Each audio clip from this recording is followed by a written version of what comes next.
દર્શકો, આજે હું તમને એક મસ્ત સમાચાર આપું. અમારે ત્યાં એક નવા જ્યોતિષીનો ઉદય થયો છે. નામ છે પપ્પુ ધધુ વિશ્વંભર સ્વામી. પપ્પુ ધધુ એટલે પરમ પૂજ્ય ધર્મ ધુરંધર. આ કાકાએ એટલે કે આ સ્વામીએ થોડા દિવસ પહેલા એવી આગાહી કરી કે આપણા દેશમાં કોઈક ઉપવાસ પર ઉતરશે અને વાત સાચી પડી. એટલે પણ એ સાચું જ પડે ને.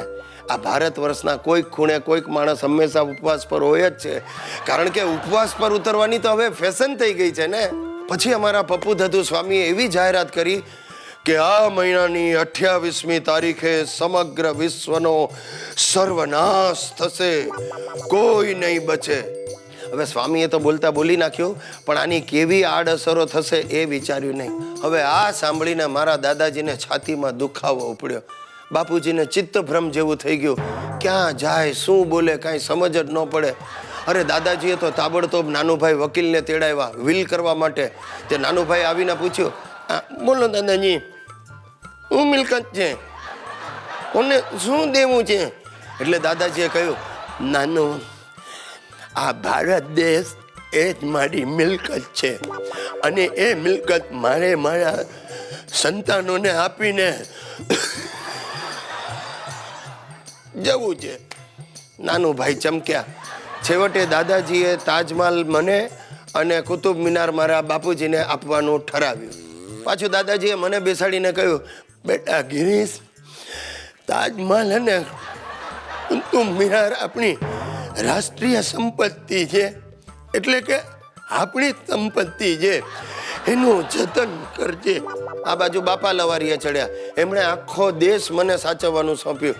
3 વાર મને બેસાડીને વચન લીધું, બેટા આ દેશ સાચવજે, આ દેશ સાચવજે, આ દેશ.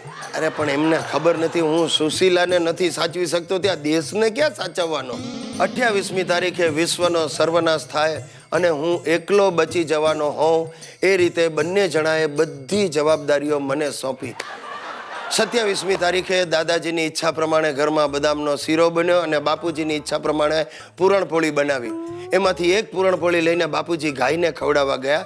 ત્યાં ગાયે એમને શીંગડું માર્યું અને બાપુજીનું ગાય માટેનું માન ઘટી ગયું. છેવટે સાહેબ 28 તારીખ ગઈ, કાંઈ થયું નહીં, બધા બચી ગયા. અને એ રાત્રે અમે બધાએ બચી જવાની પાર્ટી કરી. પણ આખી વાતમાં પપ્પુ ધધુ ક્યાં ગાયબ થઈ ગયો એની કોઈને ખબર નથી. સાહેબ આજે મારું બીપી વધી ગયું છે. આજકાલના ફિલ્મી ગીતોએ દાટ વાળ્યો છે ભાઈ, દાટ વાળ્યો ખરેખર. અરે આડોશી પાડોશીઓના સંબંધો બગાડી નાખ્યા છે. ના ગીતકારો ભલે ગીતો લખે, પણ એમાં આપણા બૈરાઓને સંડોવાની શું જરૂર છે? અરે સવારે બબાલ થઈ ગઈ. આ સોસાયટીમાં કોઈક નવું કપલ રેવા આવ્યું હશે. હું તો કમ્પાઉન્ડમાં બેઠો બેઠો ગીત ગાતો હતો. માય નેમ ઇઝ શીલા, શીલા કી જવાની. ત્યાં તો ઓલો વર આવીને મારી ફેટ પકડી લીધી. મને કે શું છે, શરમ નથી આવતી? એ મવલા બીજાની બૈરીની મસ્કરી કરે છે. મેં કહું ભાઈ આ શું કરે તું, ફેટ છોડી દે. હું મારી પોતાની બૈરીની મસ્કરી નથી કરતો, બીજાની બૈરીની ક્યાંથી કરું? મને કે એમ તો મારી મિસિસ શીલાની જવાનીની પંચાયત તું શું કામ કરે છે? મેં કહ્યું ભાઈ મને ખબર નહોતી ભાભીનું નામ શીલા છે. આજ પછી હું આ ગાયન કોઈ દિવસ નહીં ગાઉં, તું મારી ફેટ છોડને જા. અરે ભાઈ ત્રાસ થઈ ગયો છે. પણ મારા ઘરમાં તો આ ગાયન ફેમસ, આખો દિવસ વાગતું હોય.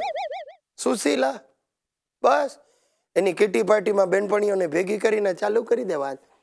આ તમને ખબર નહીં હોય, પણ એકચ્યુઅલી મારું નામ છે ને ઓરિજિનલી તો શીલા જ હતું.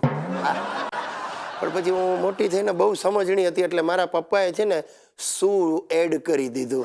બાકી ઓરિજિનલ નામ શીલા જ છે. પણ મેં તો હવે કહ્યું છે કે હું પાછું શું કાઢી નાખીશ. માય નેમ ઇઝ શીલા. અરે ભાઈ માથું દુખી જાય સાંભળીને, માથું દુખી. અને માથું દુખી જાય ને તોય હવે હું આડોશ પાડોશમાં બામ માંગવાની હિંમત કરતો જ નથી. આ દબંગ પિક્ચર આવ્યું ને એમાં ઓલી મુન્નીએ જે બામનું ગીત ગાયું ને ત્યારથી મારા આજા ગગડી ગયા ભાઈ. કોઈને ત્યાં બામ માંગવા છે ને તો તરત સંભળાવી દેશે, એ તમારે ન્યા છે એ જ વાપરો ને, અમારા ઝંડાનું તમારે શું કામ છે, ચાલો નીકળો.